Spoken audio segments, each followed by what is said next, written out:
February went by in an absolute flash for me. I left behind Red and my beloved Nissan to head off to Belgium again to try and do some work with Evaristo Bialy, the horse that I started riding in January.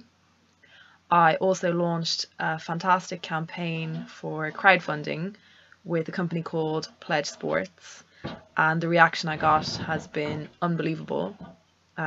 It sort of went viral. I've been in all the newspapers. I appeared on the John Murray Show on the 23rd of February on RT Radio 1. I was on the radio in Belgium, and I have upcoming TV and other interviews, so it's just been unreal. The point of the campaign is to raise funds to continue to allow me to go over to Belgium and ride Evaristo Bialy and to compete him at international level with the hopes of qualifying for the Europeans this year and then earning my place at the Paralympics in 2016.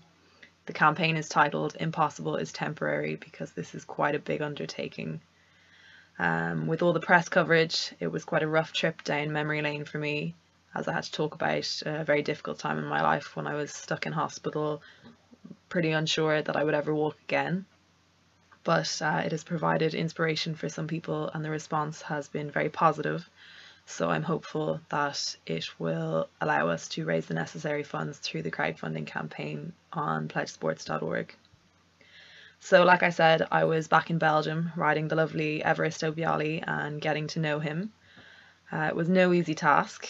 I left behind the Nissan and had to tackle the very interesting Belgian roads at the mercy of rental companies who I'm convinced are scam artists. I've never missed my Nissan more in my whole life. But we survived. I've shown you some examples of what Belgians call roads, and goodness knows how we get horses and horse boxes through them alive.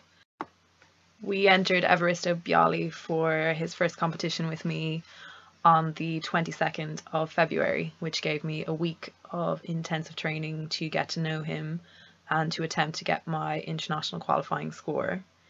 During this time, I was also handling all the media attention from the campaign, dipping into studios to give interviews. So what better way to spend my free time than to go up to the Netherlands on Friday evening after riding Evaristo to try another horse, just in case. So I got up on this lovely 17 to 8-year-old and I brought my Hit-Air back protector with me just in case, but I didn't need it. He was very, very safe and a lovely flashy mover. So he's just made me dream of having my own horse one day to stop this back and forth with all the loans. And we came back down again on Friday night to Belgium, where I continued training with Evaristo in preparation for our show on Sunday.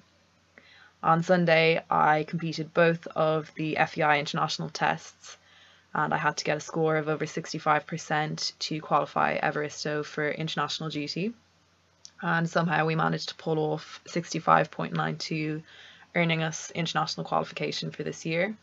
So the scores have gone into Para Equestrian Ireland for approval, and we're going to try another show in a couple of weeks just to build on that. But all the hard work has paid off and I'm very, very happy. Our show was at 9:30 p.m, hence the photo in the dark. From watching my video blogs, you'll know that I'm not afraid of hard work. So what's left now to make things possible is some funding.